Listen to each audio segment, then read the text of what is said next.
ገጽ 200 ምዕራፍ 11 ጣምራ ህይወት። የስምንተኛ ክፍል ትምህርታችንን ለመቀጠል አዲሱን የትምህርት ዘመን ስንጀምር ከመርሃውራን ትምህርት ቤት ከስድስተኛ ክፍል ወደ ሰባተኛ የተዘዋወሩ አንዲት ልጃገረድና 4 ወንዶች ወደ ሙልጌታ ገድሌ ትምህርት ቤት አብረውን መመላለስ ጀመሩ። ልጃገረዷ ከኛ የክፍል ጓደኞች ልጃገረዶች ጋር ለተወሰነ ጊዜ አብራ ከሄደች በኋላ አብራ ትማር ከነበረችው ጓደኛዋ ጋር በቋሚነት መመላለስ ጀመረች። ከወንዶቹ አንዱ ትንሽ ያይ ስለነበር አብረው መመላለስ እንደጀመሩ አንዱ አብራው የምትማር ጓደኛ በማግኘቱ ከእርሷ ጋር በቋሚነት መመላለስ ጀመረ። እኛ ሶስታችን በቋሚነት አብረነው የምንሄድ ባናገኝም በተለያየ ሁኔታ ከሚያጋጥሙን ተማሪዎች ጋር ስንመላለስ የመጨረሻ ሰው ካጣን የመርሃውራን ትምህርት ቤት ዘበኞች ሙልጌታ ገድሌ ያደርሱን ነበር። በመርሃውራን የግዕዝ መምህራችን የኔታ ዘላለም በየክፍለ ጊዜው ማብቂያዎቻቸው ገደማ ይሰጡን ከነበሩት አያሌ ጠቃሚ ምክሮች አንድ አይነ ስውር በምግባሩና በችሎታው ጥሩ አቋም ላይ በሚሆንበት ጊዜ ራሱን ብቻ ሳይሆን ሌሎችንም አይነ ስውራን ያስከብራል። አቋሙ መጥፎ ከሆነ ደግሞ ራሱን ብቻ ሳይሆን አይነ ስውራንን ሁሉ ያዋርዳል። ህብረተሰቡ ስለ አይነ ስውራን ያለውን አመለካከት ያዛባል የሚል ነበር። እውነትም እርሳቸው እንዳሉት ከመርሃውራን ወደ ሙልጌታ ገድሌ የተላኩት አቦቼ ብርሃኑና እንዲሁም 5 ምሁራን በምግባርም በችሎታ ምስጉን ስለነበሩ የሙልጌታ ገድሌ መምህራን በአይነ ስውራን ላይ ከፍተኛ እምነት እንዲኖራቸው ትልቅ አስተዋጽኦ አበርክቷል። እኛም ሙልጌታ ገድሌ ስንማር ከመጀመሪያ ጀምሮ የአይናማ ተማሪዎች ጋር ያፎካከሩን እንደሆነ እንጂ እኛን አይነ ስውራንን ከእነርሱ አሳንሶ የማየት ምንም አይነት ስሜትና ዝንባሌ አይታየባቸውም ነበር። ይህ የመምህራኑ አመለካከት ወደ ተማሪዎችም ተዛምቶ በሐዘኔታ ሳይሆን ጓደኝነታችንን ይፈልጉ የነበሩ ተማሪዎችም ቁጥር ቀላል አልነበረም። መምህራን በሙሉ ለሙያቸው ፍቅርና አክብሮት የነበራቸው ሲሆን ክፍልም ሲገቡ በችሎታ መጠን በቂ ዝግጅት እያደረጉ ነበር። ለእኛ አይነ ስውራን ልዩ እገዛ በሚያስፈልገንም ጊዜ እንዲሁ የቻሉትን ሁሉ ከማድረግ አይቦዝኑም ነበር። የህብረተሰብ ትምህርትን በተመለከተ በስርዓተ ትምህርት አወቃቀር ላይ ችግር ስለነበር የመማሪያ መጽሐፍቱ በየጊዜው ይቀያየሩ ስለነበር የታሪክ መምህሩ አቶ ሰይፉ በቂ ዝግጅት ለማድረግ ይቸገሩ እንደነበር አስታውሳለሁ። ገጽ 201 ይሁንና ለመምህርነት ሙያ የነበራቸው ፍቅርና አክብሮት የዋዛ አልነበረም። ለእኛ ለአይነ ስውራን የነበራቸውን ከፍተኛ ከበሬታ ለመግለጽ ደግሞ እዚህ ክፍል ከበጎ አድራጎቶች በስተቀር ጤና ያለው ሰው የለም የምትል አባባል ነበረቻቸው። ያቺ የክፍሉ ውስጥ ስነ ስርዓት መስመር እንደ መሳት ሲል ይጠቀሙባት የነበረችው ያነጋገር ዘይቤ እውራን ወይም አይነ ስውራን ላለማለት ተጠንቅቀው መርሃውራን ትምህርት ቤት በቀዳማዊ ኃይለ ሥላሴ በጎ አድራጎት ድርጅት ስር ይተዳደር ስለነበር በጎ አድራጎቶች ቢሉን ስሜታችን እንደማይጎዳ በማሰብ እሳቸውም ላለመሳቀቅ የቀየሱት ስልት ነበር። በመርሃውራን ትምህርት ቤት አዲሱ የትምህርት ዘመን ሲጀመር አካባቢው ውጥረት የሰፈነበት ይመስል ነበር እና ባባራንከን ከመምህራንና ሰራተኞች ይልቅ የተማሪዎችን ስሜትና ፍላጎት ወደ ማስጠበቅ ያዘነብላሉ በማለት ቅሬታቸውን ማስተጋባት የጀመሩም እንዳሉ አስታውሳለሁ። ይህ የተማሪዎችን ስሜትና ፍላጎት የማስጠበቁ አዝማሚያ ተማሪዎች ልቅ እንዲሆኑና ስነ ስርዓትን እንዲያጎድሉ አደፋፍሯቸዋል ብለው አምርረው የሚቃወሙትም በርካታ መሆናቸውን ትዝ ይለኛል። የሀገር ወግና ልማድ ከምንም ተቆጥሮ ባህልና እምነት ተሸርሽሮ ተማሪዎች ማንንም ባለመስማትና ለማንም ባለመታዘዝ ጨርሶ ከስነ ስርዓት ውጪ ከመሆናቸው በፊት አንድ ነገር መደረግ አለበት በማለት መምህራኑና ሰራተኞቹ በተለያዩ መንገዶች ቅሬታዎቻቸውን ከማስተጋባት አልፈው አንዳንድ እንቅስቃሴዎች ማድረግም ጀመሩ። በወቅቱ በክረምቱ የእረፍት ጊዜ በተሰጠው የመጨረሻ ፈተና እጅግ በጣም ጥሩ ውጤት ያስመዘገቡ ወደሚቀጥለው ክፍል እንዲዛወሩ የክረምት መምህራን ላቀረብነው ጥያቄ በመምህራን ጉባኤ በአንድ ድምፅ የአሉታ ውሳኔ መተላለፉ ትዝ ይለኛል። በግብረ ገብ መምህሩ በየኔታ አዘዘ የሚመራውን የቅዳሜ ጠዋቱን የመንፈሳዊ ትምህርትና የጸሎት ፕሮግራም በመጠቀም በአንዳንድ ተማሪዎች ዘንድ የጸረ ማርያምነት አዝማሚያ አለ ተብሎም በጅምላ ቃል እንድንገባ መደረጉንም አስታውሳለሁ። የሞግዚቶቹ የነጋ ጠባ ንዝንዝና ጭቅጭቅ ቀደም ብሎ የምናውቀውና የተለማመድነውም ስለነበር እምብዛም የሚያሳስብ አልነበረም። መምህራን በተማሪዎች ላይ ያደርሱት የነበረው ተጽዕኖም በትምህርት ቀናት ስለነበር ለእኛ ለሙልጌታ ገድሌ ተማሪዎች ያንንም ያህል አላስጨነቀንም። እና አባባ ራንከን ስለ ሁኔታው ምን ያህል ያውቁ እንደነበር ምን ይበልጥ እንዳሳሰባቸው መገመት ባይቻልም ተማሪዎቹ ግን ድጋፋቸው ለማን እንደነበር ለማሳየት አንዳንድ እንቅስቃሴዎች ማድረጋቸው አልቀረም። በጣም ትዝ ከሚለኝና በወቅቱ ለመሳቅ ያስከጀለኝ በቅዳሜ ጠዋቱ የኔታ አዘዘ የመንፈሳዊ ትምህርትና የጸሎት ፕሮግራም የተወሰኑ ተማሪዎች የእንግሊዝኛ መዝሙሮች ብቻ እንዳዘምራቸው ያቀረቡልኝ ጥያቄ ነበር።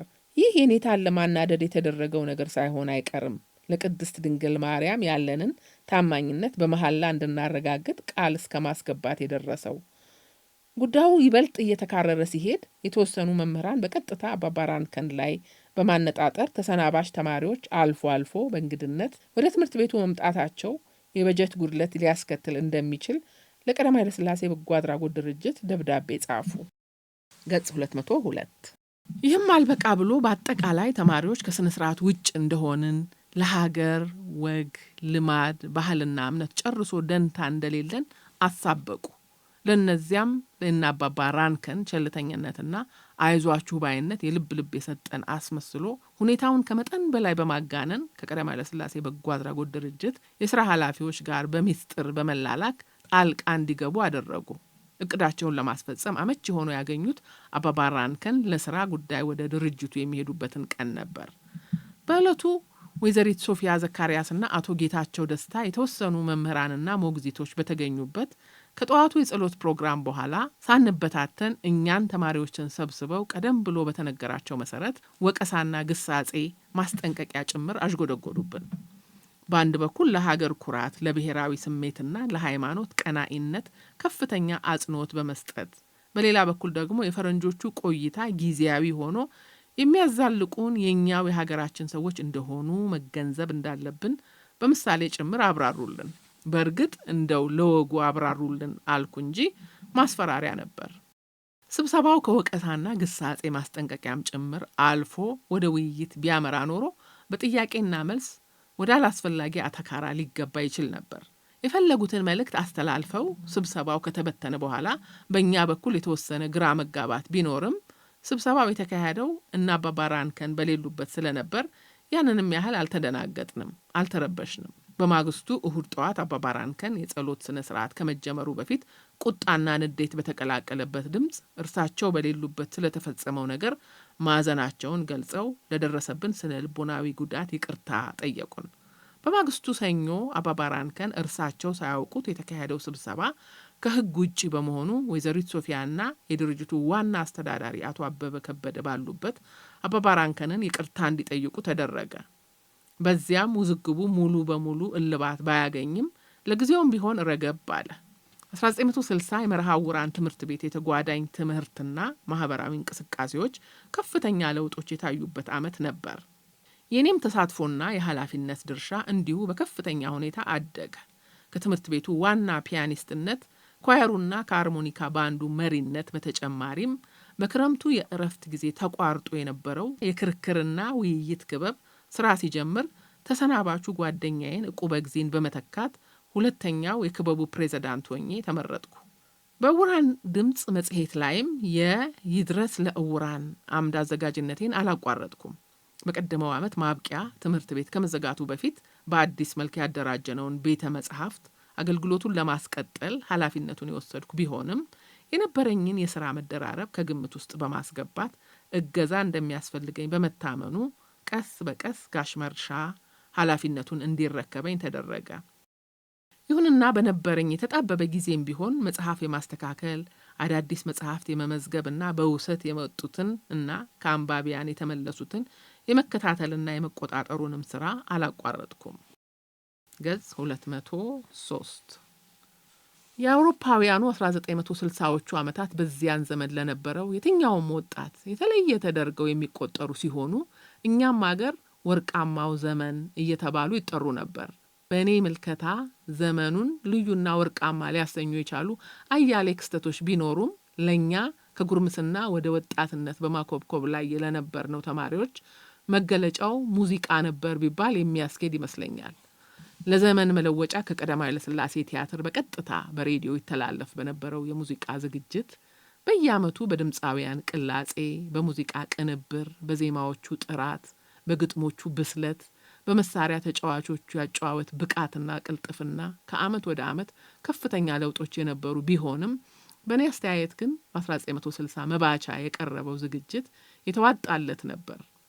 ያንንም ለማለት ያስደፈረኝ በሌላ ምክንያት ሳይሆን የዚያ ወቅት ሙዚቃዎች የህይወቴን ውጣ ውረድና ጠመዝማዛ መንገድ መልሼ እንድቃኝ በመስተዋትነት ያገለገሉኝ ስለመሰለኝ ነው።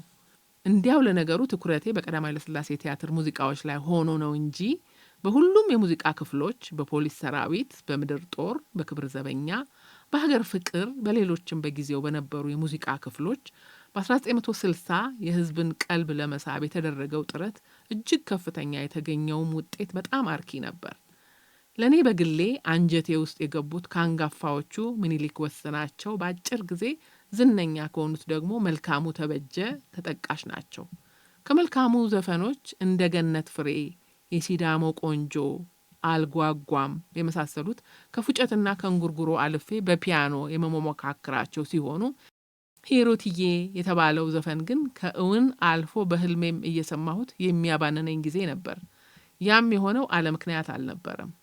በክረምቱ የረፍት ጊዜ ታደጉ ከተባለች የ5ኛ ክፍል ተማሪ ጋር የተጀመረው ግንኙነት አድጎና ተመንድጎ መጠቋቋሚያና የመነጋገሪያ ርዕስ ከመሆን አልፎ የሰው አለ ሰው የለም የይሉኝታን ትብታብ ከመበጣጠስ ደርሶ እንደነበር ማውሳቴ ይታወሳል።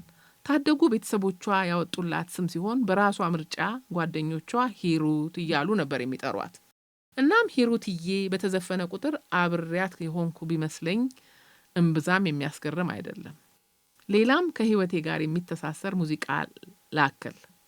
አዲሱ የትምህርት ዘመን በተጀመረ በጥቂት ጊዜ ውስጥ በመካከላችን ተፈጥሮ የነበረውን መቀራረብ መልሼ መላልሼ መቃኘትና መናፈቅ ብቻ ሳይሆን የነበረውን ለማስቀጠል መከፈል ያለበትን መስዋዕትነት ሁሉ ለመክፈል ተነሳሳሁ። ለዚህም አቀጣጣይና ክብሪቱን አንቀሳቃሽ ሞተር ፍቅር በደብዳቤ የተሰኘው የሚኒሊክ ወስናቸው ዘፈን ነበር።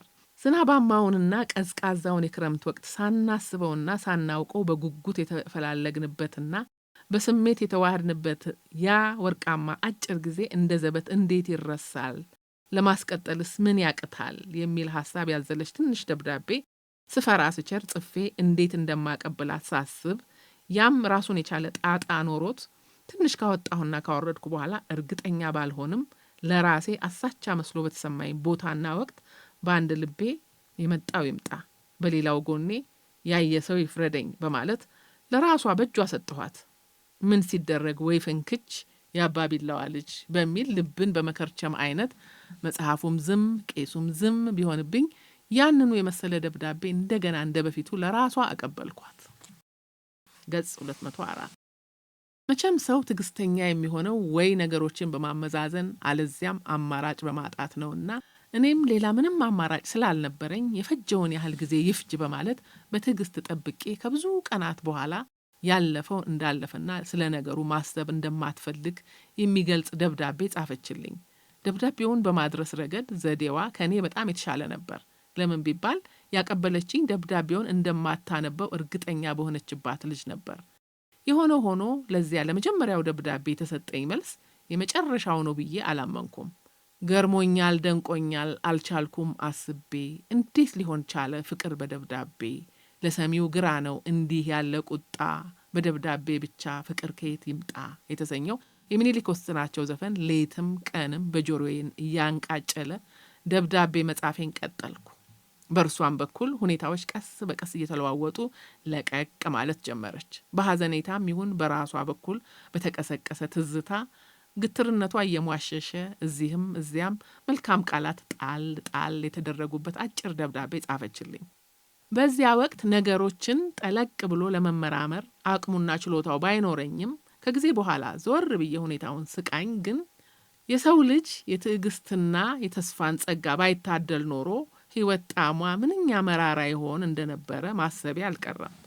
በአነስተኛ ደረጃም ቢሆን ከልጅነቴ ጀምሮ የሥነ ጽሑፍ ዝንባሌ ነበረኝ ብዬ ስላመንኩ ሳይሆን አይቀርም የአማርኛ ቋንቋ ትኩረት ከምሰጥባቸው የትምህርት አይነቶች አንዱ ነበር። በተለይ ሰበታ መርሐውራን ትምህርት ቤት ከገባን በኋላ ከአራተኛ ክፍል ጀምሮ ድርሰት ጻፉ ስንባል ስራዬ የተዋጣ እንዲሆን በጥልቅ ስሜት የተቻለኝን ጥረት አደርግ ነበር። 8ኛ ክፍል ደግሞ የአማርኛ መምህራችን የኔታ አይነ ኩሉ ቤተ ማርያም በሙሉ ልባቸው በፍቅር ስለነበር የሚያስተምሩን እኔም ትምህርቱን ይበልጥ እንድወደው ስሜቴን ይበልጥ አጎለበቱልኝ። አዲሱ የትምህርት ዘመን እንደተጀመረ ብዙም ሳይቆይ የዘንድሮ ክረምት በሚል ርዕስ ድርሰት እንድንጽፍ የቤት ስራ ተሰጠን። የዘንድሮ ክረምት ሲባል አልፈነው የመጣንበት ክረምት ስለመሆኑ ማንንም አላከራከረም። የመምህሩም ሐሳብ ከዚያ የተለየ አልነበረም። ከዚያ ጭብጥ በመነሳት የክረምቱ የረፍት ጊዜ በዋዛ ፈዛዛ ማለፍ እንደሌለበት አጽንኦት በመስጠት ጻፍኩ። በማሳያነትም በዩኒቨርሲቲ ተማሪዎች ተካሂዶ የነበረውን የሁሉ ይማር ፕሮግራምን ጠቅሼ ተማሪዎች በትጋት ትምህርታቸውን በመከታተላቸው በተሰጠው ፈተና ጥሩ ውጤት በማምጣት ወደ ቀጣዩ ክፍል መዘዋወር መቻላቸውን አብራራሁ። በዚያም ሳልገታ የእነርሱን አርአያነት በመከተል በሰበታ መርሐውራን ትምህርት ቤትም ያንን የመሰለ ፕሮግራም አካሂደን አበራታች ውጤት እንደተገኘ ገለጽኩ። በመጨረሻም በሙሉጌታ ገርሌ ትምህርት ቤትም እንደዚህ አይነት ፕሮግራም ቢካሄድ ጠቃሚ መሆኑን በማስገንዘብ ምክር ብጤ አስተያየት ሰንዝሬ ድርሰቴን አበቃሁ። ገጽ 205 ድርሰቴን በተማሪዎችና መምህሩ ፊት አንብቤ እንደጨረስኩ መምህሩ ለጥቂት ጊዜ በጥሞና አሰብ ባደረጉና ድርሰቱ እንዲያተኩር የተፈለገው ስለ ራሱ ስለ ክረምቱ እንጂ በክረምቱ ወቅት ስለተከናወኑ ጉዳይ አልነበረም ብለው ያም ሆኖ አጻጻፉ በጣም ጥሩ ነው ብቻ ግን አዎ መቼም ደህና ነው አሉ። ቀጠል አድርገውም ስለ ክረምቱ ስናወራ ስለ ዳመናው፣ ስለ ጉሙ፣ ስለ ቅዝቃዜው፣ ስለ ዝናሙ፣ ስለ ውሽንፍሩ እነዚያ ሁሉ ክስተቶች የሰውን የተለመደ እንቅስቃሴ ምን ያህል እንዳስተጓጎሉት ብዙ መጻፍ ይቻላል ብለው የሌሎች ተማሪዎች ድርሰቶች በንባብ መስማታቸው ቀጠለ። የኋላ እኔም ነገሩን ሳስበው እንደው ከሰው የተለየ ነገር ያቀረብኩ መስሎኝ ነው እንጂ መምህሩ ስለጠቃቀሷቸው ነገሮች ብጽፍ ድርሰቴ የተዋጣ ሊሆን ይችል እንደነበር አልተጠራጠርኩም። በእኔ ቤት ከአብዛኛው ሰው ለየት ነጠል ብሎ ከተለመደው ወጣ ያለ ነገር ማቅረቤ ነበር። ሆኖም እንደዚያ ቀደም ሙከራዎቼ ሁሉ የክረምቱ አተያዬ ለየኔታ አይነ ኩሉ ሚዛን የሚደፋ ሆኖ አልተገኘም። የመርሐውራን ትምህርት ቤትን የውስጥ ጥንካሬ ይበልጥ በማጎልበትና በውጭም ዝናውን እና ታዋቂነቱን በማሳደግ ረገድ የኳየሩና የአርሞኒካ ባንዱ አስተዋጽኦ በቀላሉ የሚገመት አልነበረም። ያ በስሜትና ፍላጎት ለሙዚቃ በነበረኝ ልዩ ፍቅር ብቻ ይደረግ የነበረው ውጤታማ እንቅስቃሴ በባለሙያ ቢታገዝ ወደ ከፍተኛ የስኬት ደረጃ መሸጋገር እንደሚችል የሚያጠራጥር አልነበረም። በመሆኑም አባባራንከን ባደረጉት ጥረት ከቀዳማዊ ኃይለ ሥላሴ በጎ አድራጎት ድርጅት ኃላፊዎች ጋር በመነጋገር በወቅቱ የያሬድ ብሔራዊ ሙዚቃ ትምህርት ቤት ዳይሬክተር የነበሩት አቶ አሸናፊ ከበደ የትርፍ ጊዜ የኳየሩ አሰልጣኝ እንዲሆኑ ከስምምነት ተደረሰ። አቶ አሸናፊም ግብዣውን በደስታ በመቀበል አንድ እሁድ ቀን ከሰዓት በኋላ የመዝናኛ ፕሮግራም በእንግድነት መጥተው ሌላ ቀጠሮ ሳይጠብቁ የኳየሩን አባላት በክፍል በመመዝገብ ስራቸውን ጀመሩ። በእኔ ይሁንታ በዕለቱ ከተጨመሩ አንዳንድ አዳዲስ አባላት በስተቀር አብዛኞቹ ነባር አባላት ስለነበሩ ምዝገባውን በማቀላጠፍ ረገድ ምንም ችግር አላጋጠመም። ከዚያም በሳምንት 2 ቀን ማክሰኞና አርብ በቋሚነት የስልጠና ቀናት እንዲሆኑ ተወስኖ ስልጠናው ወዲያውኑ ተጀመረ።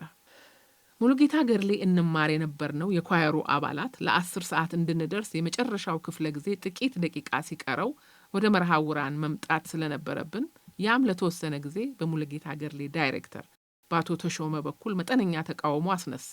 ወዲያው ግን የበጎ አድራጎት ልጆች የጃንሆይ ልጆች በሚለው የምጸት አነጋገር ተለባብሶ ሳይሆን አይቀርም ክፍለ ጊዜውን አቋርጠን መውጣታችን ያንንም ያህል ችግር አልፈጠረም። ነገሩ በሌላ በኩል ሲታይ የሙሉጌታ ገርሌ ትምህርት ቤት አስተዳደሩና መምህራኑ መቼም ቢሆን አይነ ስውራን እናደርግ ለነበረው እንቅስቃሴ ቀና አመለካከትና አድናቆትም ጭምር የነበራቸው በመሆኑ በየትኛውም መስክ ለወደፊት ህይወታችን በሚደረገው በማንኛውም ጥረት እንቅፋት ላለመሆን ከነበራቸው አቋም የተነሳ ነው ብሎ ማሰብም ይቻላል። ገጽ 206 አቶ አሸናፊ ለጥቂቶቻችን የኳየሩ አባላት ቢያንስ ስማቸው አዲስ አልነበረም። ከመዝሙሮቻቸውም ውስጥ ጥቂቶቹን የተፈሪ መኮንን ትምህርት ቤት ተማሪዎች ሲዘምሯቸው በሬዲዮ አዳምጠን እናውቃለን። እኔ በግሌ ደግሞ የቀዳማዊ ኃይለ ሥላሴ ቲያትር ለሙዚቃ ትምህርት ተልኬ በነበረበት ወቅት ተማሪዎችን የሙዚቃ ኖታ ሃሁ ሲያስተምሩ ትምህርቱ እኔን ባያካትትም ክፍላቸው ግን እታደም ነበር። በዚያና እኛን ለማሰልጠን በመጡበት ጊዜ መሃል የ5 ዓመታት ልዩነት ቢኖርም ድምጻቸው ለኔ እንግዳ አልነበረም። እርሳቸው ግን ለይተው ያወቁኝ አይመስለኝም። በሀገራችን በተለያዩ ድምጾች በመከፋፈል በጋራ ማለትም በኳየር ህብረ ዝማሬ የመዘመሩ ልምድ ከጅምሩ በአብዛኛው ከመንፈሳዊነት ጋር የተያያዘ ሆኖ የፕሮቴስታንት አብያተ ክርስቲያናት የምእመኖቻቸውን ስሜት ለመግዛትና ሐሳባቸውንም ለመሰብሰብ የሚጠቀሙበት የአምልኮ ስልት ነበር ለማለት ይቻላል። እኛም በካዛንቺስ ቆይታችን ትምህርት ቤታችን በሜኖናይት ሚስዮናውያን እንደመተዳደሩ የኳየራችን ጅማሮና እድገቱ ከዚያው ጋር የተያያዘ መሆኑ ቀደም ሲል በተደጋጋሚ ተጠቅሷል። በዚያ ወቅት ከኛ ሌላ ዝነኛና ታዋቂ የነበረው የመካነ ኢየሱስ ቤተክርስቲያን ኳየር ሲሆን በዶክተር ኤፍሬም ይስሐቅ መሪነት ከፖሊስ ሰራዊት ሲምፎኒ ኦርኬስትራ ጋር በመቀናጀት የፍሬዴሪክ ሄንደልን ድርሰት ሄንድልስ መሲሃ ከዳር እስከ ዳር አጥንቶ ኮንሰርት ለማዘጋጀትና ለህዝብ ለማቅረብ ተችሎ ነበር።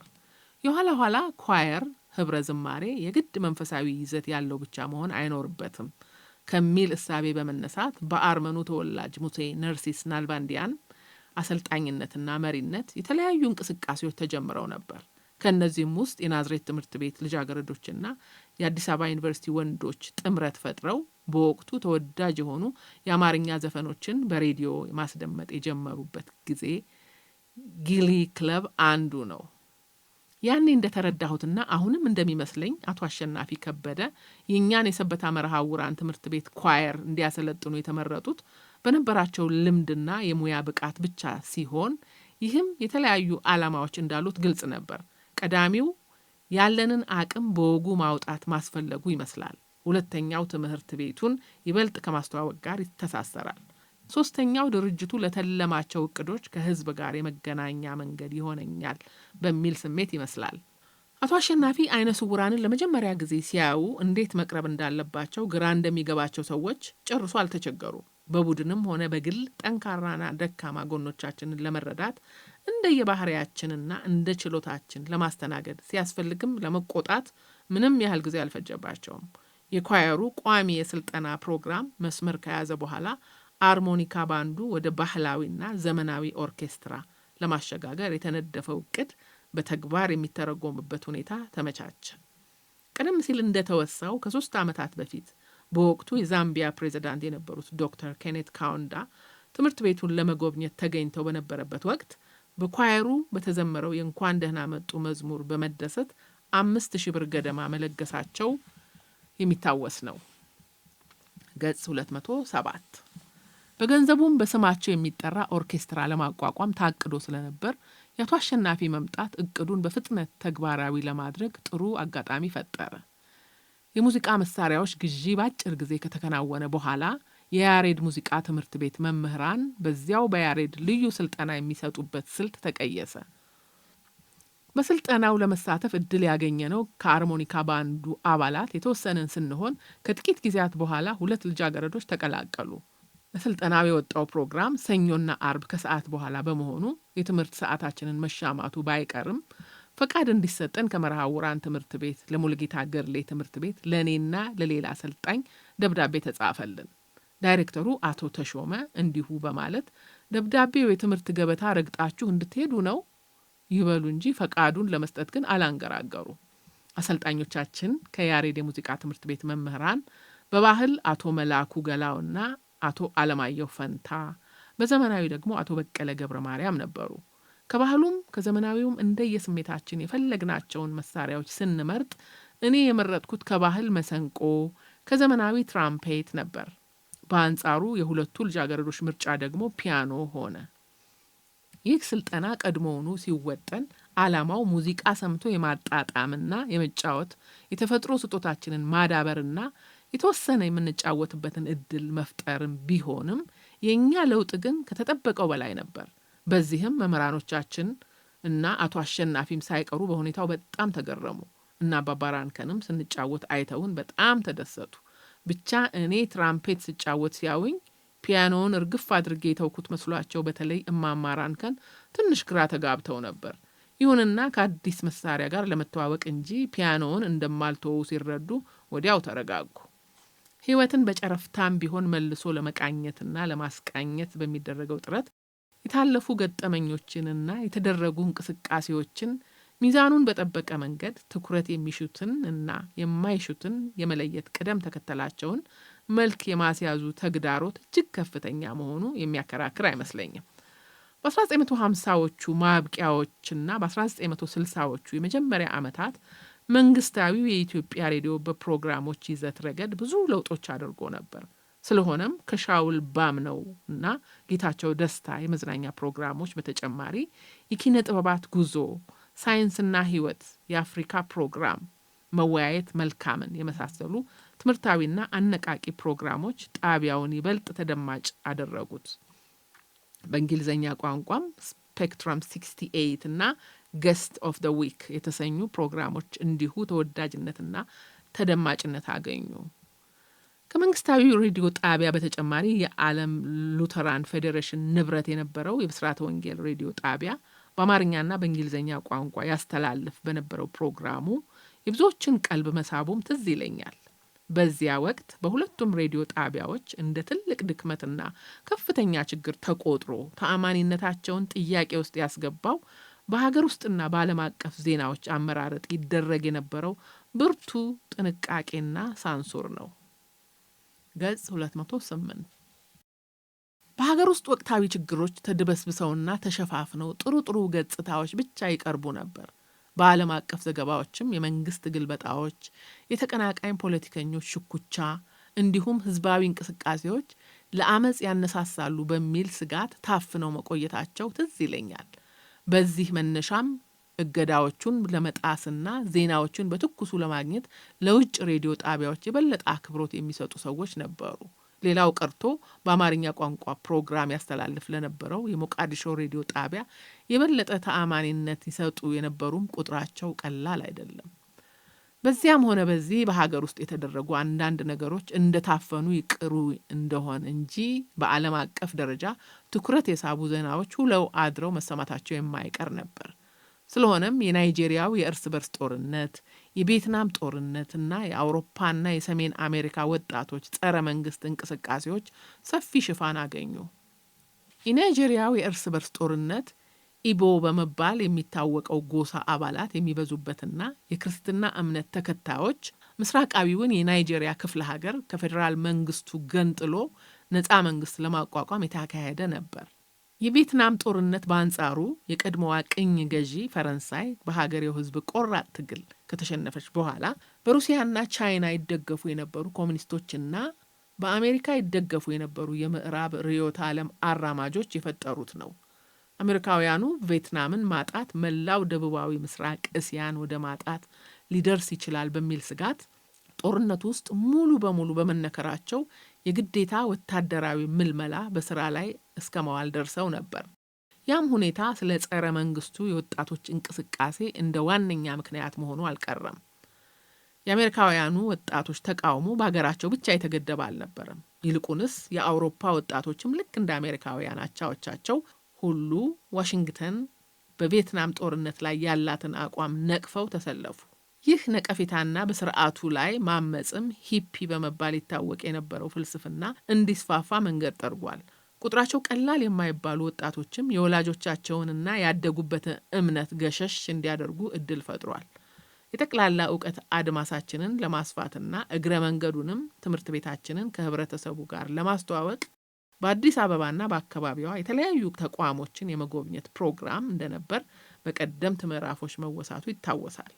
የተወሰንን የስምንተኛ ክፍል ተማሪዎች ከአምስቱ ምሁራን ጋር አንድ ቅዳሜ ቀን በፊሊፕስ ኢትዮጵያ ኩባንያ ያደረግነው ግን ከላይ ከተጠቀሱት ዓላማዎች በተጨማሪ ኩባንያው ለትምህርት ቤቱ ያበረከተውን ስጦታ መቀበልንም ያካተተ ነበር።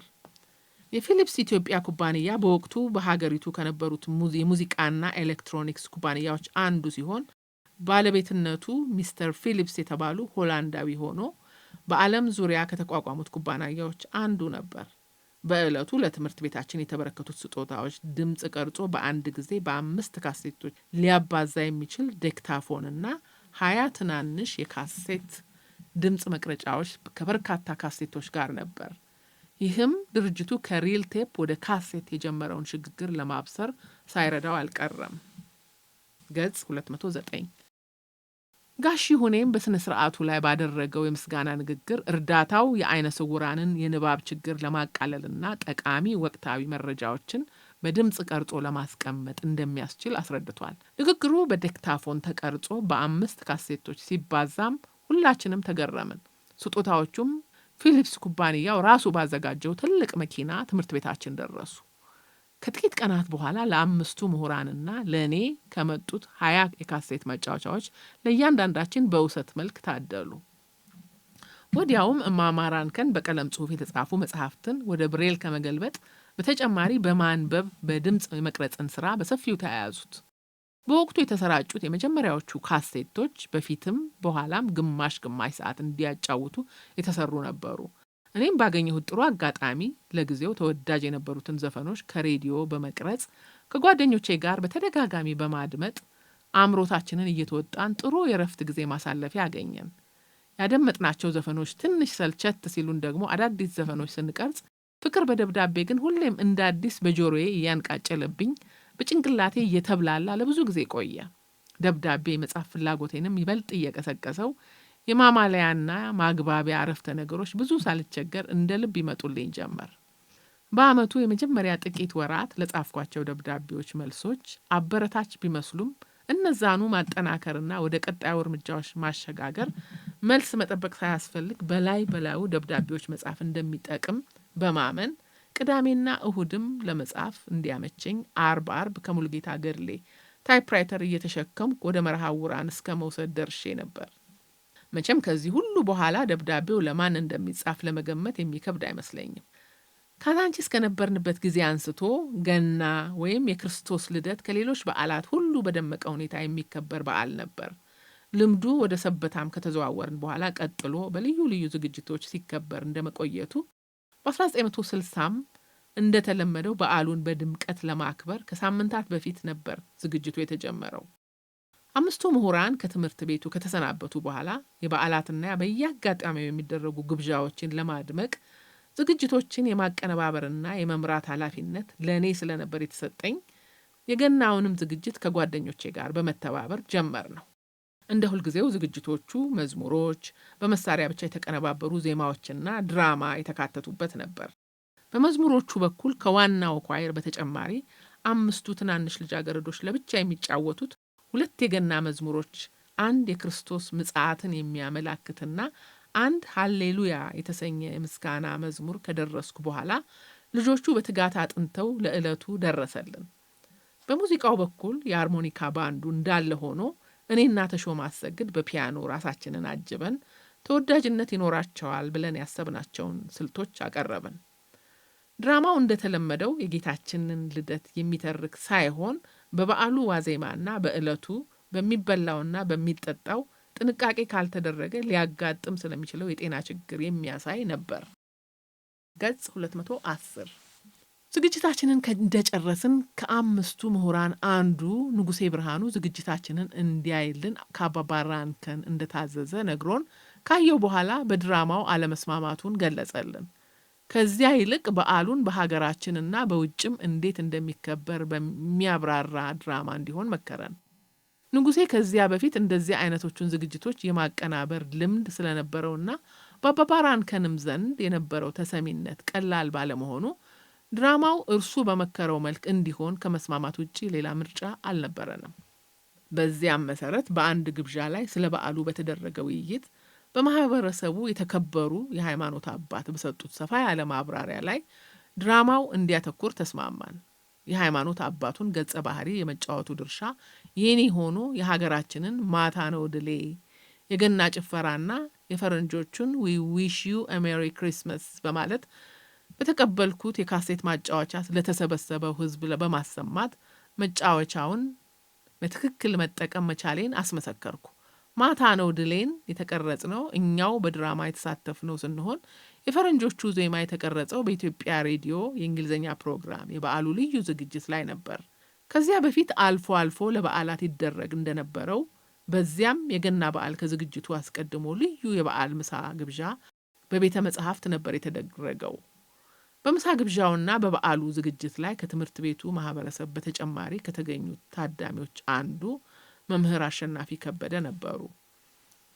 በዚያም ስራ ከጀመሩ ለመጀመሪያ ጊዜ በእንግድነት በተገኙበት የምሳ ግብዣና የበዓል ዝግጅት ላይ የትምህርት ቤታችን ማህበረሰብ አባልነታቸውን አስመሰከሩ። ገጽ 211 መምህር አሸናፊ ግልጽ፣ ከፍተኛ በራስ መተማመን የነበራቸውና ነገሮችን ለእኛ ለተማሪዎቻቸውም ሆነ ለራሳቸው ለማቅለል ልዩ ልዩ ዘዴዎችን ይጠቀሙ የነበሩ መምህር ናቸው። በተለይ አይነ ስውራንን በበታችነት ላለማየት አለቦታው በሚደረግ አጉል ሀዘኔታም ራሳቸውንም ሆነ እኛን ላለማስጨነቅ ከፍተኛ ጥንቃቄም ያደርጉ ነበር። እያንዳንዳችንን እንደ ግለሰብ ለመርዳት እንደመፈለጋቸው በተወሰነ ደረጃ የራሳቸውንም የግል ህይወት ለማጋራት አይቸገሩም ነበር። መምህር አሸናፊ ከላይ የተጠቀሱት ሸጋ ባህሪያት የስብዕናቸው ዋና መገለጫዎች ቢሆኑም ቁጡነታቸውና ወዲያው የሚለዋወጠው ባህሪያቸው ግን ሌላ መገለጫቸው መሆኑ አይካድም። ከጥቂት ሳምንታት በኋላ የኔታ አይነ ሁሉ የሰጡን ሌላው የቤት ስራ በፈለግነው ርዕስ ግጥም እንድንጽፍ ሲሆን የጻፍነውን እንድናነብ እድል ከደረሰን ተማሪዎች አንዱ እኔ ሆንኩ። ግጥም ስንኞቹ ቤት የሚመቱ የቃላት ድርድር ብቻ ከሚመስላቸው መሃል አንዱ እኔ ነበርኩ። ያለ ችግር ዜማ ሳይሰበር ቤት መምታት መቻሉ በራሱ ከፍተኛ የጥበብ ስራም ይመስለኝ ነበር። በእርግጥ ከዚያም በፊት እኔም በተለያዩ አጋጣሚዎች የጻፍኩ ቢሆንም በአንድ በኩል ስላዘሉት መልእክቶች፣ በሌላ በኩል ዜማ ሳይሰብሩ ቤት ስለመምታታቸው ሳስብ አልፍበት የነበረውን የአእምሮ ጭንቀት እንዲህ ነበር ብሎ ለማስረዳት የሚቻል አይመስለኝም። በመሆኑም ምንም ሳይጨነቁና ሳይጠበቡ ወዲያው ከመቅጽበት ውበት ከመልእክት ተዋህደው የተስተካከሉ ጌጠኛ ግጥሞች የሚያፈልቁ ምንኛ ታድለዋል በማለት እንደ መቅናት ቢከጅለኝ አይፈረድብኝም። ከዚያ በፊት የምጽፋቸው ግጥሞች ዘፈኖችና መዝሙሮች ስለነበሩ አብረዋቸው የሚወጡት ዜማዎች፣ የቃላት ድርድሮች የተስተካከሉ እንዲሆኑ ያግዙ ነበር። መልእክቶቹም የተፈለገውን ያህል ጆሮ ገብ እንዲሆኑ የዜማዎቻቸው ለዛና ውበት አስተዋጽኦ ማድረጉ አይቀርም። እንዲሁ በንባብ የሚሰማ ግጥም ግን ትርጉም ያለው ግጥም ሆኖ ቀልብ እንዲስብ፣ መንፈስ እንዲያስቆዝም፣ ልብ እንዲያንጠለጥል መሟላት ካለባቸው የግጥም ባህሪያት በተጨማሪ የአንባቢው የራሱ የድምፅ አወጣጥና አወራረድ፣ የትንፋሽ አወሳሰድ፣ ሀሳብን ለሌላ የማስተጋባት ፍላጎትና ስሜት ወሳኝ ነገሮች ናቸው። በዚህ ረገድ ሲነበቡ አድማጩ በጣም ያደነቅኋቸውና ልቤ ውስጥ የገቡ ሁለት ግጥሞች ስሙን ያላወቅኩት የተፈሪ መኮንን ትምህርት ቤት ተማሪ የቱ ነው ትክክል እና የታዋቂው ሰዓሊ አቶ ገብረ ክርስቶስ ደስታ ከበሮ የተሰኙ ናቸው። የተማሪውን የቱ ነው ትክክል የተሰኘውን ግጥም ያዳመጥኩት በብስራተ ወንጌል ሬዲዮ ጣቢያ ሲሆን የሰዓሊ ገብረ ክርስቶስን ከበሮ ያነበቡልን መምህር አሸናፊ ከበደ ነበሩ። የቤት ስራው እንደተሰጠን ጊዜ ወስጄ በጥሞና ካሰብኩበት በኋላ የተፈሪ መኮንንን ትምህርት ቤት ገጣሚውን ግጥም ርዕሱን እስከነፍሬ ሀሳቡ በቀጥታ ለመውሰድ ሞከርኩ። በመቀጠልም ነገሮችን ጠለቅና መጠቅ አድርጎ ለማሳየት የሚያግዘውን የሰዓሊ ገብረ ክርስቶስን ቅርጽ ተውሼ ክፍል ውስጥ ግጥሜን አቀረብኩ። አገጣጠሙ ለየት ያለ በመሆኑ ወይም ደግሞ በውስጡ ያዘለው ፍሬ ነገር እንግዳ መስሎ በመታየቱ አንብቤ እስክጨርስ ያለ አንዳች ኮሽታና ሹክሹክታ ነበር የተደመጠው። አንብቤ እንደጨረስኩ የኔታ አይነ ሁሉ ግጥሙ ከዚያ በፊት እንደምናውቃቸው አይነት የወል ግጥም አለመሆኑን ካስረዱ በኋላ ስለ ፍሬ ሀሳቦቹ ምንም ሳይሉ ወደ ባለተራው ሌላ አንባቢ አለፉ። ገጽ 212 በድጋፍ ወይም በተቃውሞ በወቅቱ ምንም ነገር ባይሉም ከግጥሙ ንባብ በኋላ ለብዙ ሳምንታት በየአጋጣሚው ሲያገኙኝ የቱ ነው ትክክል እያሉ ያልፉኝ ስለነበር ያንን እንደ በጎ አስተያየትና አድናቆት ቆጥሬ ስራዬ ተዋጥቶልኛል ብዬ ራሴን አሳመንኩ። የግጥም ነገር ከተነሳ ከበቀለ ኃይለ ሥላሴ ጋር የደረስኩት ሰበታችን ስለተዋብሽ ለዕውራን ማስተማሪያ ሆነሽ ተመረጥሽ የሚል ስራችን አስቀድሞ ዝነኛ አድርጎን እንደነበር ማስታወስ ሳይኖርብኝ አይቀርም። ይህ መዝሙሩ የወጣው የሰበታ መርሃ ዕውራን ትምህርት ቤት በግንባታ ላይ በነበረበት ወቅት ነበር።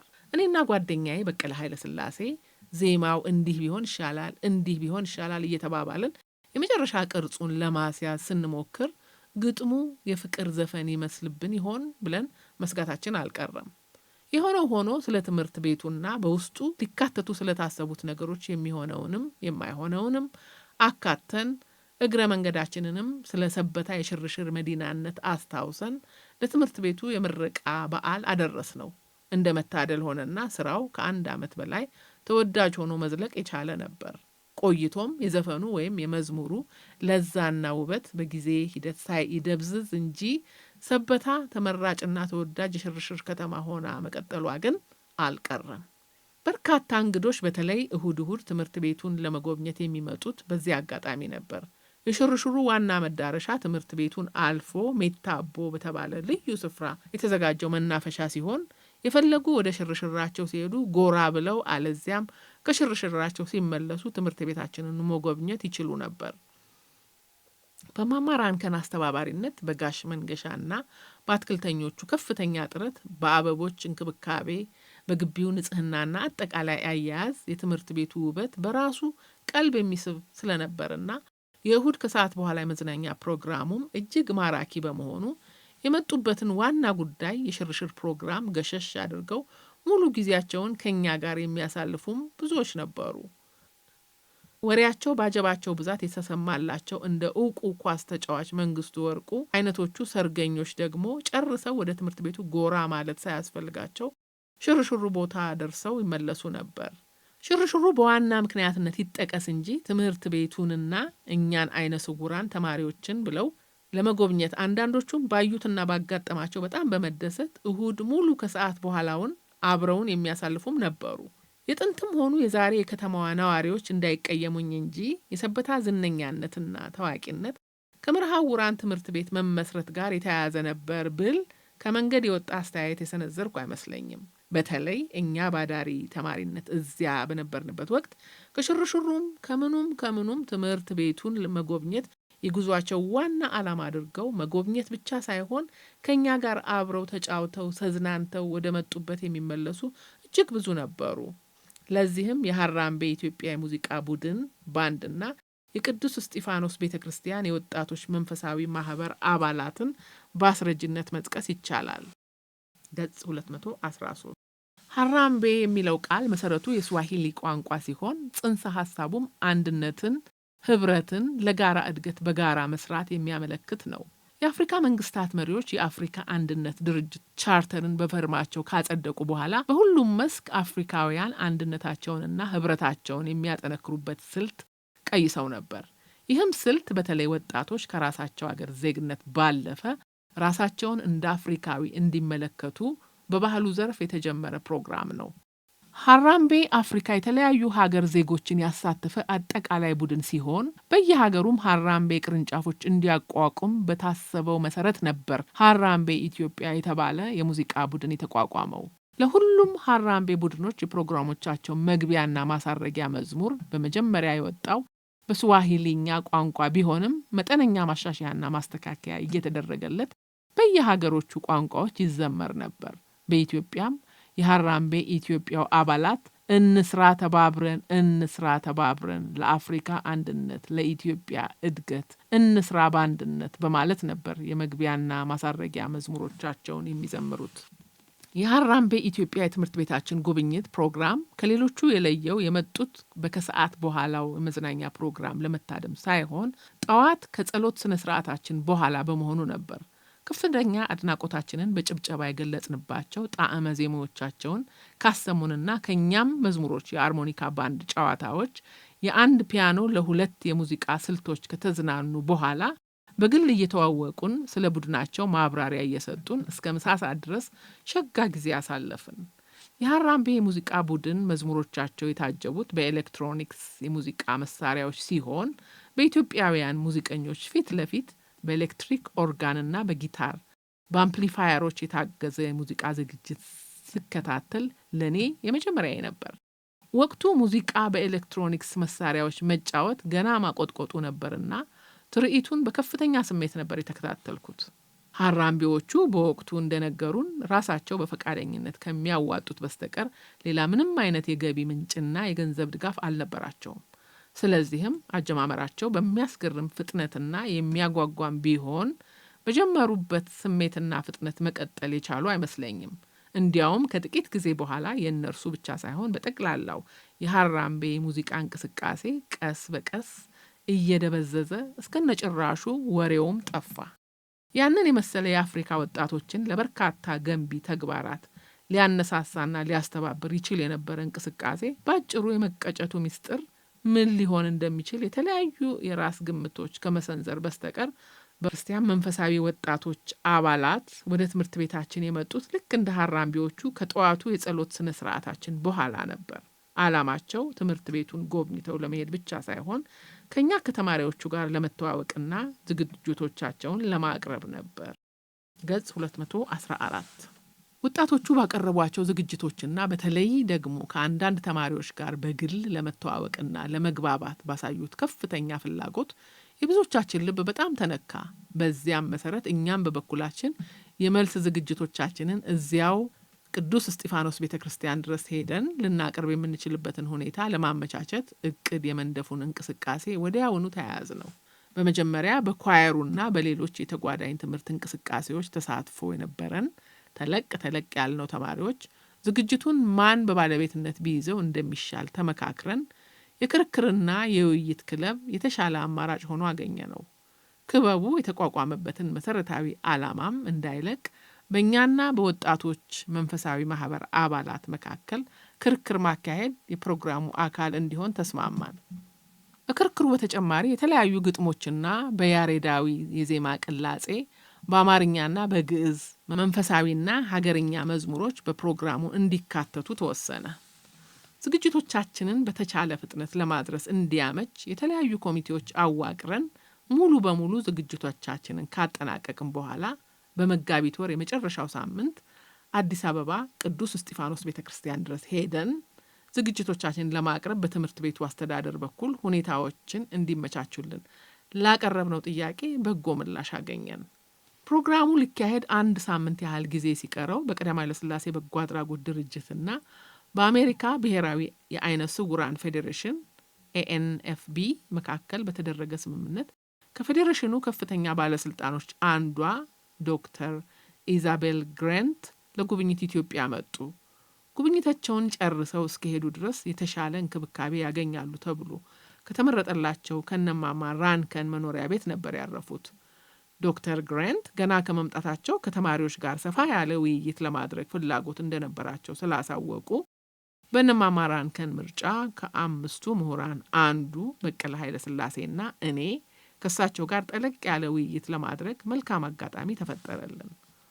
ዶክተር ግራንት ከኔና ከበቀለ ጋር ቅዳሜ ጠዋት እስከ ምሳ ሰዓት ድረስ ባደረጉት ውይይት በጣም እንደረኩ ከሁኔታቸው መገመት ይቻል ነበር። በበኩሌ በጣም የተገረምኩት ያላወቁትን ለማወቅ ጠይቀው ለመረዳት በነበራቸው ከፍተኛ ጉጉት ነው። በእድሜ በእውቀት በተመክሮ ከፍተኛ የኃላፊነት ደረጃ ላይ እንደመድረሳቸው ጊዜውንና መድረኩን ሙሉ ለሙሉ ተቆጣጥረው ውይይታችንን በፈለጉት አቅጣጫ መምራት ሲችሉ እኛን ማድመጣቸውም በእርግጥ ትልቅ ትምህርት ነበር። ቅዳሜ በእንደዚያ ሁኔታ ታልፎ በማግስቱ እሁድ ጠዋት በጸሎት ስነ ስርዓት ዶክተር ግራንት እንዲናገሩ እድል ሲሰጣቸው በመጀመሪያ እላያቸው ላይ ሸክም ተጭኖባቸው እንደነበር ገለጹልን። ያም የታዋቂውን የሰብአዊ መብት ተከራካሪ ካህን የቄስ ማርቲን ሉተር ኪንግ ዜና እረፍት መስማታቸው ነበር። ማርቲን ሉተር ኪንግ ጥቁር አሜሪካውያንን ለሁለተኛ ደረጃ ዜግነት የዳረገውን የዘር መድሎ በሰላማዊ እንቅስቃሴ ይታገሉ እንደነበሩ እኛም በመጠኑም ቢሆን ግንዛቤው ነበረን። ገጽ 215 ግን በጊዜው እንደ ዶክተር ግራንት የሁኔታውን አደገኛነት በጥንቃቄ ያጤን ነው አይመስለኝም። ክስተቱ አስደንጋጭ፣ ሐዘኑን ይበልጥ ከባድ ያደረገው ደግሞ በሰው እጅ መገደላቸው ሳይሆን አይቀርም። ዶክተር ግራንት በዚያ አላቆሙም። ያ እንደ መርግ የተጫናቸው ሸክም የቀለላቸው ልብ የሚነኩ መዝሙሮቻችንንና የአባባ ራንከንን ስብከት ከሰሙ በኋላ እንደነበር ተናግረው እኔን ደግሞ በተለይ ስሜን ጠርተው አድናቆታቸውን ቸሩኝ። ከተለመደው የተለየ በእኔ በኩል ምንም ሳላደርግ ዶክተር ግራንት ያንን ያህል አድናቆት ያገኘሁበት ሚስጥሩ ባይገለጥልኝም ከህይወት ልምድ እንደታየውና በተግባርም እንደተመሰከረው ምስጋናው ከየትም ይምጣ ከየት የተመስጋኙ ስሜት ገፋ ገፋ ማድረጉ ስለማይቀር እኔም በተሰጠኝ አድናቆት በጣም ተደሰትኩ። እንደ አጋጣሚ ሆኖ የዚያ ዕለቱ የመዝናኛ ፕሮግራም በአብዛኛው የተሸፈነው ባለፉት ጥቂት ወራት አጥንተን ለመድረክ ያበቃናቸውን የመምህር አሸናፊን መዝሙሮች በኮንሰርት መልክ በማቅረብ ነበር። በወቅቱ መዝሙሮቹን በፒያኖ ከማጀብ በተጨማሪ የማስተዋወቁን ስራም የሰራሁት እኔ ነበርኩ። ዶክተር ግሬንት እና መምህር አሸናፊ በእንግድነት የተገኙበት ኮንሰርት ከተጠናቀቀ በኋላ ዶክተር ግሬንት ንግግር እንዲያደርጉ ሲጋበዙ በመክፈቻቸው በስም ከጠቀስኳቸው ግለሰቦች በቅድሚያ ያነሱት እኔን ነበር። በዕለቱ በጥሩ እንግሊዘኛ ቋንቋ ችሎታው ምክንያት በተለይ ለዶክተር ግሬንት ተብሎ በአስተርጓሚነት የተመደበው ጋሽ ንጉሴ ገብሬ የኔ ስም ተለይቶ መጠራቱ ግራ አጋብቶት እንደ መደነጋገር እንደ መጠራጠርም እንዳደረገው አስታውሳለሁ። እንግዳዋ በንግግራቸው መግቢያ በአክብሮት ስሜን በመጥራት ሳይወሰኑ እንደኔ ችሎታቸውን በተግባር የሚያሳይ በአጠቃላይ ህብረተሰቡ የሚኖረውን የተሳሳተ አመለካከት በማስቀየር ረገድ ከፍተኛ አስተዋጽኦ እንደሚያበረክት ተናገሩ። በአሜሪካና በዓለም አቀፍ ደረጃ ታዋቂ ከሆኑት ከዶክተር ግሬንት እንዲህ አይነቱ ውዳሴ ሲዥጎደጎድልኝ ለተወሰነ ጊዜ ራሴን ከሆንኩት በላይ ትልቅና የተከበረ አድርጌ ብመለከት የሚፈረድብኝ አይመስለኝም። ያም ሆነ ይህ ዋናው ቁም ነገር እንደዛ አይነቱ ሙገሳና ውዳሴ ቀጣይነት ባላቸው በጉልህ በሚታዩ ክንዋኔዎች ካልጎለበቱ ዝናውም ሆነ እውቅናው አክብሮትም ሆነ ምስጋናው የአንድ ሰሞን ሸብረብ ሆኖ መቅረቱ ነው። ዶክተር ግሬንት ትምህርት ቤታችን በመጡ በሳምንቱ ከአንድ ወር ለበለጠ ጊዜ የለፋንባቸውን ዝግጅቶች ለማቅረብ ወደ ቅዱስ እስጢፋኖስ ቤተክርስቲያን ሄድን። እንግዳዋም በዕለቱ አብረውን ነበሩ። ከላይ እንደተጠቀሰው በተለያዩ ግጥሞቻችንና በአማርኛና በግዕዝ የተዘጋጁ መዝሙሮችን ካቀረብን በኋላ በእኛና በመንፈሳዊው ማህበር አባላት ወጣቶች መካከል ክርስትናን ለማስፋፋት ይበልጥ አመቺው ከተማ ወይም ገጠር በሚል ርዕስ ሞቅ ያለ ክርክር ተካሄደ። በአጠቃላይ ዝግጅቶቹና ክርክሩ በታዳሚዎች ዘንድ ከፍተኛ ተቀባይነት ሲያገኙ ዶክተር ግሬንት በዝግጅቶቹ የተሰማቸውን እርካታ ከገለጹ በኋላ ክርክሩን በተመለከተ ዋናው ቦታ ሳይሆን የሰዎች የልብ ቅንነትና የእምነት ጽናት ወንጌልንም ለማሰራጨት ዘዴና ስልት የተቀላቀለበት ያላሰለሰ ጥረት መሆኑን በማስገንዘብ በስፍራው የነበረውን ሕዝብ ስሜት የሚያንጸባርቅ ንግግር አደረጉ። በክርክሩ ይበልጥ አመቺ የሚሆነው በከተማ ነው ብሎ የተከራከረው የመርሃውራን ትምህርት ቤት ቡድን ሲያሸንፍ በአጠቃላይ ዝግጅቶቹ በሙሉ የተዋጣላቸው እንደነበሩ ታዳሚዎቹ ከሰጡት ምስክርነት መገንዘብ ይቻል ነበር።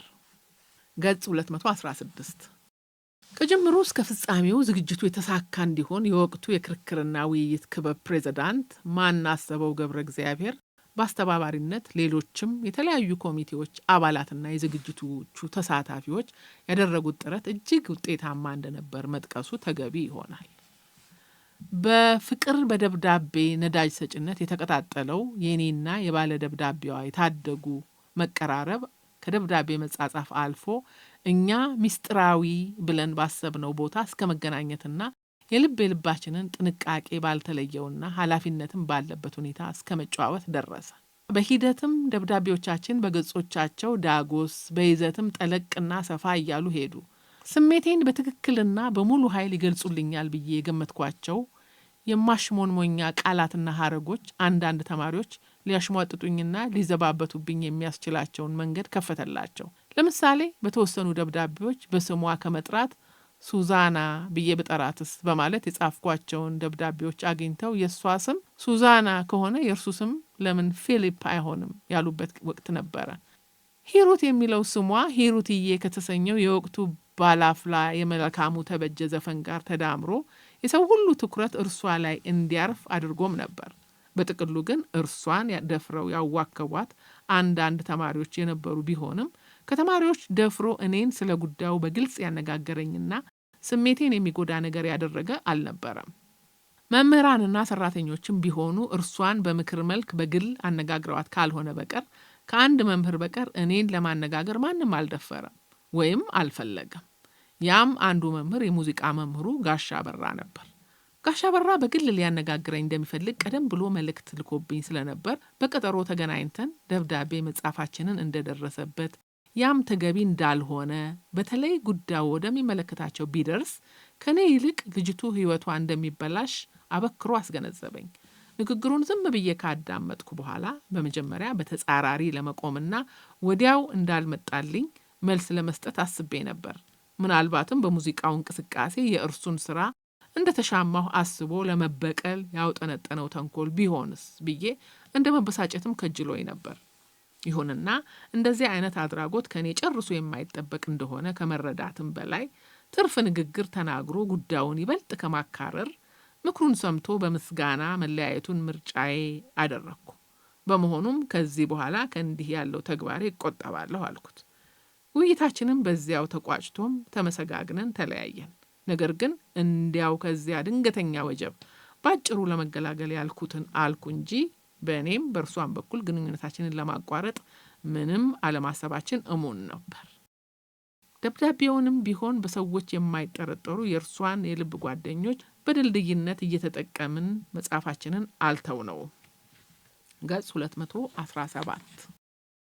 እንደ እውነቱ ከሆነ ጋሻ አበራ ባገኘው ተጨባጭ መረጃ ምክንያት ምክሩም ሆነ ማስጠንቀቂያው በእኛ ዘንድ ተቀባይነት ይኖረዋል ብሎ ገምቶ ሊሆን ቢችልም የእኛ ግንኙነት ግን በትምህርት ቤቱ ማህበረሰብ የአደባባይ ሚስጥር እንደነበር የሚያከራክር አልነበረም እና ባባራንከንም ቢሆኑ ስለ ጉዳዩ ተጨባጭ መረጃ ከፈለጉ በቀላሉ ሊያገኙ ይችሉ እንደነበር መገመቱ የሚያስቸግር አይመስለኝም። ቁም ነገሩ ግን እሱ አይደለም። ዋናው ነገር ራሳችንን ለአደጋ ላለማጋለጥ ከፍተኛ ጥንቃቄ እንደምናደርግ ኃላፊነትም እንደሚሰማን ማሳየታችን ነው። በመሆኑም በግልጽና በስውር ይነጣጠርብን የነበረውን አጉል ጥርጣሬና የሐሰት ውንጀላ፣ ሐሜት፣ ሽሙጥና አሉባልታ ተቋቁመን ግንኙነታችንን እንደነበር ማቆየት ብቻ ሳይሆን ለማጎልበትም ቻለን። በ1960 ዓመተ ምህረት በሬዲዮ ከፍተኛ የዜና ሽፋን ተሰጥቷቸው ከነበሩት ዓለም አቀፍ ጉዳዮች መካከል የናይጄሪያው የእርስ በርስ ጦርነትና የቪየትናም ጦርነት ማዕከል ያደረገው የአውሮፓና አሜሪካ ወጣቶች አመጽ ተጠቃሽ ነው። ከዚህ ውጪ በሀገር ውስጥ የግርማዊ ንጉሠ ነገሥት ዕለታዊ ውሎና መልካም ፈቃዳቸው ሆኖ ስላከናወኗቸው ተግባራት፣ ህዝቡ በየአካባቢው ያደርግ ስለነበረው የልማት መዋጮና ልዩ ልዩ ጉዳዮች ይዘገብ ነበር። በዚህ የተነሳ በኢትዮጵያ ሬዲዮ ይተላለፉ ከነበሩት ፕሮግራሞች በአብዛኛው አድማጭ ዘንድ ዜና የመስማት ፍላጎት እጅግ በጣም አነስተኛ ነበር። በመንግስት በኩል ህዝቡ እንዲያውቃቸው የማይፈለጉ ለምሳሌ በባሌ በጎጃምና በሌሎች አካባቢዎች ይካሄዱ ስለነበሩ አመጾችና ተቃውሞዎች ውስጡን በተባራሪ ከሚናፈሰው ወሬ በስተቀር በይፋ የሚታወቅ አንዳችም ነገር አልነበረም።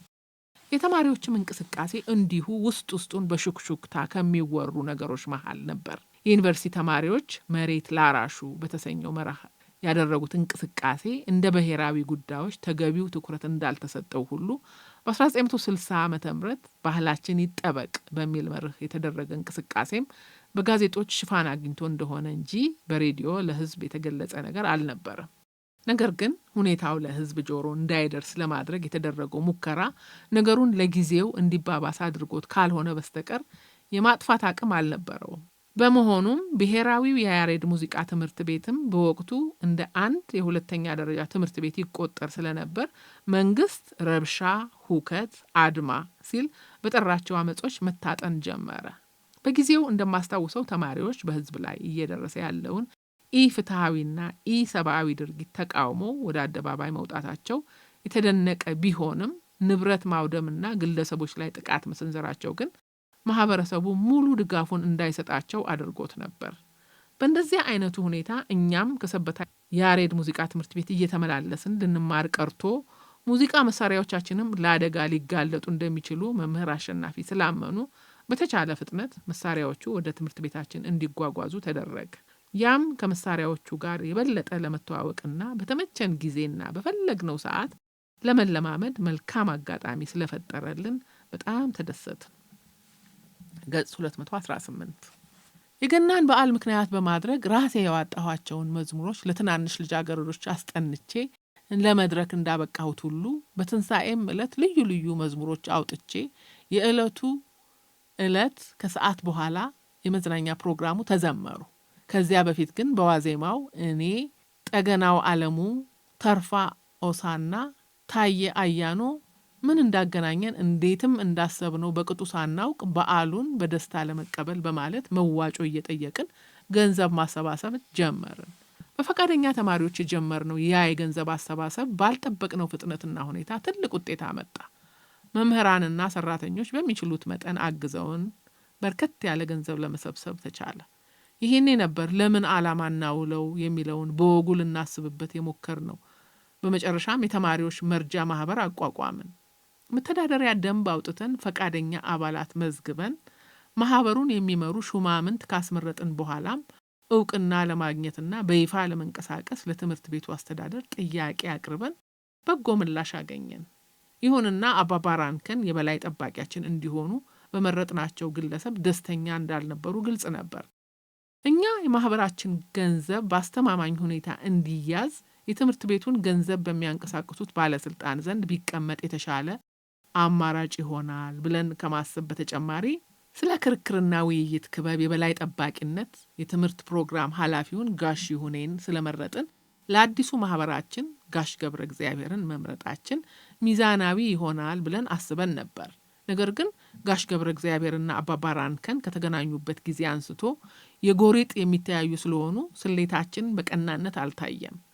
ህጋዊ ሁኔታዎችን ካመቻቸን በኋላ በየስራ ዘርፉ ተከፋፍለን ወዲያውኑ ነበር ወደ ተግባር የገባ ነው። በዚያም መሰረት ለገቢ ማስገኛ በነደፍነው እቅድ በመግቢያ ትኬት የከተማው ህዝብ የሚታደምበት የድራማና የሙዚቃ ዝግጅቶች በአጭር ጊዜ አጠናቀን ለመድረክ አበቃን። በዚያም የመድረክ ዝግጅት ለመጀመሪያ ጊዜ በባህላዊና ዘመናዊ መሳሪያዎች ያቀነባበርናቸውን የራሳችንን ባህላዊና ዘመናዊ ዜማዎች ለህዝብ አቀረብን። ፍሬ ሀሳቡ በቲያትር ኮሚቴ አባላት ተረቆ በተዋናያኑ የቃል በቃል ንግግር ኢምፕሮቫይዜሽን የተወሰነው ድራማም የመድረክ ዝግጅቱ አካል ነበር። ቀደም ሲል እንደተጠቀሰው ዶክተር ኢዛቤል ግራንት በተገኙበት የመምህር አሸናፊን መዝሙሮች በኮንሰርት መልክ ለትምህርት ቤቱ ማህበረሰብ ካቀረብን በኋላ ተከታታይ መድረኮችን ለመስራት መሞከራችን አልቀረም። በዚህም በወክማ ወጣት ወንዶች ክርስቲያናዊ ማህበር በደብረ ዘይት በአየር ኃይል ጠቅላይ ሰፈርና በተለያዩ ቦታዎች የመድረክ ዝግጅቶች ከማቅረብ በተጨማሪ በኢትዮጵያ ሬዲዮና ቴሌቪዥን እንዲሁም በብስራተ ወንጌል ሬዲዮ ጣቢያ ኮንሰርቱን በድምጽና በምስል አስቀረጽን። መምህር አሸናፊም ራሳቸው ባዘጋጇቸው መድረኮች ብቻ ሳይሆን በጠቅላላ ኳየሩ ያቀርባቸው በነበሩ ዝግጅቶች አብረውን በመሆን አጋርነታቸውን ከማስመስከር በተጨማሪ እረኛው ባለዋሽንት በሚል ስያሜ ለገበያ የቀረቡትን ሸክላ ሽያጭ ገቢ ሙሉ በሙሉ ለትምህርት ቤቱ አበረከቱ። በወቅቱ እንደማስታውሰው መምህር አሸናፊ የሃንጋሪ ሲምፎኒ ኦርኬስትራን በመምራት ኮንዳክተር ሙዚቃን ስላቀረቡ አገር ውስጥ የነበራቸው ስምም በከፍተኛ ሁኔታ እያደገ ነበር።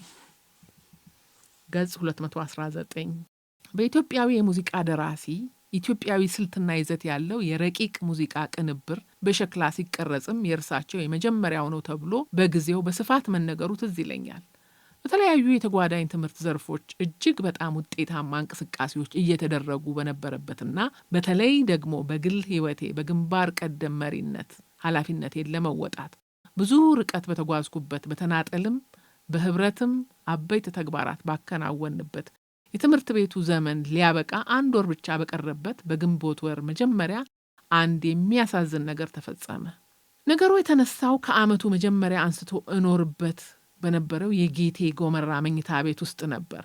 በእለቱ ያልታወቀ ተማሪ የተነጠፈን የትንሽ ልጅ አልጋ አፍርሶ ብርድ ልብስና አንሶላውንም መሬት ላይ ባለ አቧራ ለውሶት ተገኘ።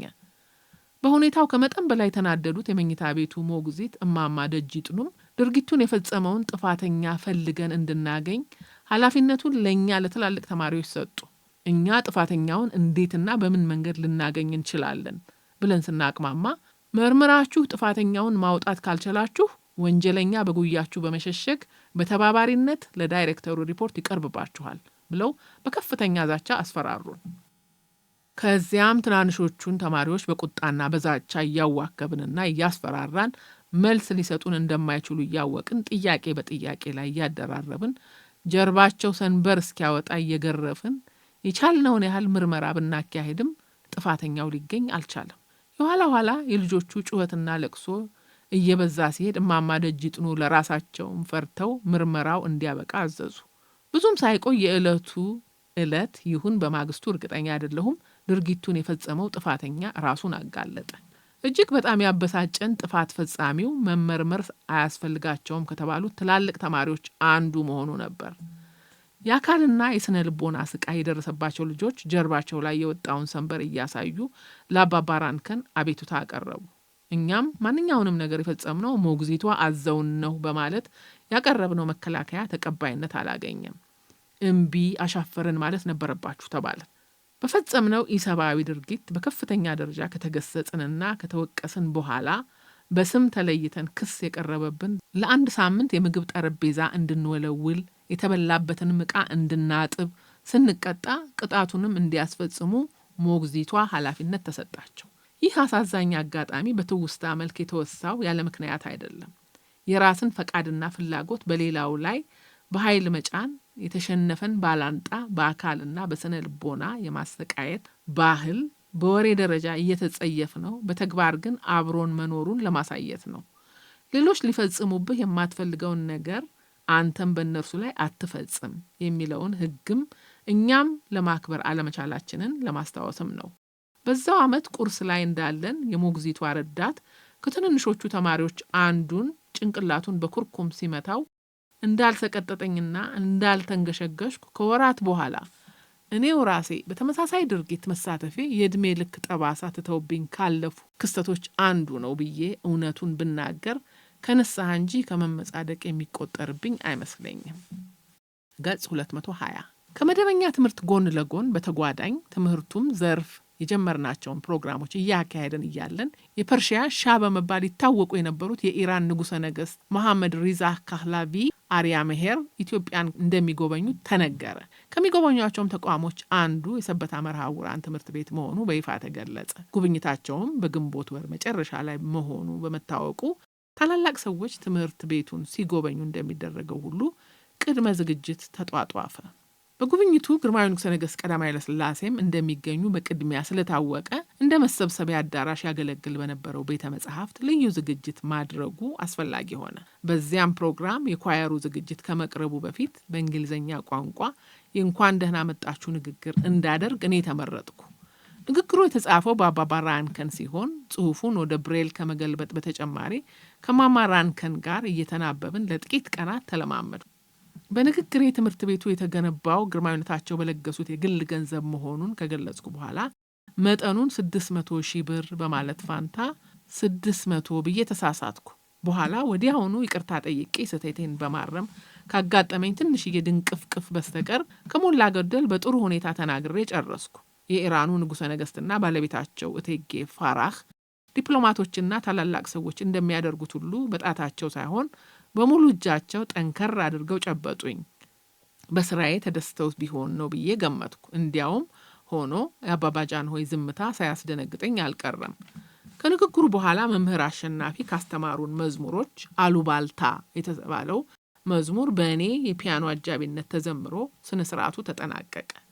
የኢራኑ ንጉሠ ነገሥትና ባለቤታቸው እቴጌ ፋራህ ለጉብኝት ሲመጡ ባዶ እጃቸውን አልነበረም። ለመንገድ ላይ እንቅስቃሴ የሚያግዙ 300 ኮምፓሶችና 300 በትሮች፣ 300 የብሬል ሰዓቶችና በርካታ ትናንሽ ቴፕ ሬከርደሮች በስጦታ አበረከቱልን። ይህ የስጦታ ስነ ስርዓት የተካሄደው በደርግ መጋበዜ አልቀረም። በዚህም በዚያም የ8ኛ ክፍል የትምህርት ደረጃዬ ያደረግኩት ንግግር ከብዙዎች አድናቆት አተረፈልኝ እና አባባ ራንከንም ንግግሬ ልክ እንደነርሱ እንደጠበቁት ሆኖ ስላገኙት ደስ አላቸው። እኔም ምርጫቸው ትክክል መሆኑን በማስመስከሬ ደስ አለኝ።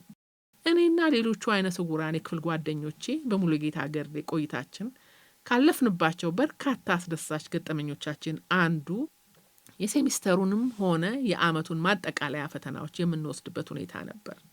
ፈተናዎቹ በብሬል ተባዝተው ይሰጡናል። እኛም መልሶቻችንን በብሬል ጽፈን ጋሽ ግሩም እያነበበላቸው እርሱ ውጤቱን በወቅቱ ያስረክባሉ።